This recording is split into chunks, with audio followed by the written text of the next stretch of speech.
Welcome to 6 Minutes 24 Headlines. ఢిల్లీలో red alert, పొగమంచుతో 140కి పైగా విమానాలు రద్దు. జెలెన్స్కీని చంపేస్తాం, రష్యా వార్నింగ్. సమ్మె దెబ్బకు దిగొచ్చిన స్విగ్గీ, జొమాటో, గిగ్ వర్కర్లకు భారీ క్యాష్ రివార్డ్స్ వర్షం. ప్రభుత్వ ఉద్యోగులకు తీపి కబురు, పెండింగ్ బిల్లులకు 713 కోట్ల విడుదల. వడాఫోన్, ఐడియా, ఏజీఆర్ బకాయిలు ఫ్రీజ్, కేంద్ర కేబినెట్ కీలక నిర్ణయం. బరువు తగ్గేందుకు జైలుకు వెళ్తున్నారు, చైనాలో వింత ట్రెండ్.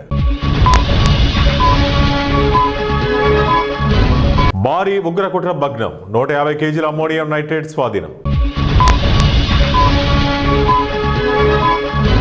హిందూ ధర్మం సనాతన ఆచారాలకు లోటు జరిగితే సహించం, మంత్రి ఆనం.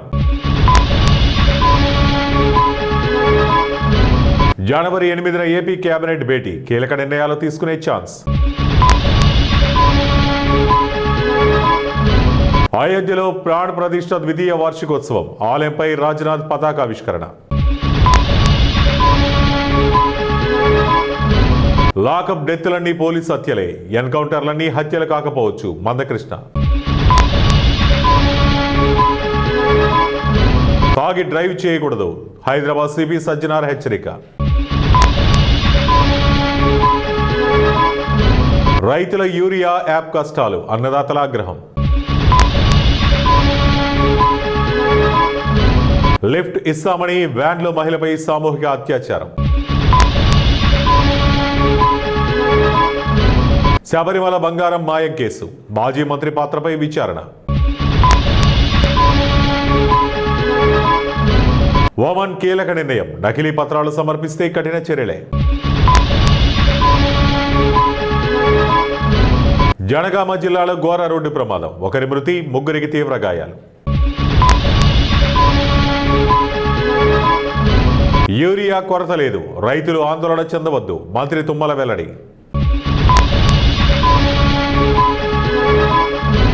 షాకింగ్, రైతు కళ్ళలో కారం కొట్టి 25 లక్షలు దోచుకెళ్లిన దుండగులు.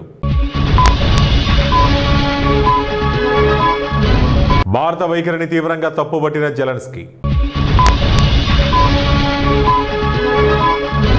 ఇండో పాక్ ఉద్రిక్తతలపై మధ్యవర్తిత్వం వహించాం, ట్రంప్ తరహాలో చైనా మంత్రి ప్రకటన.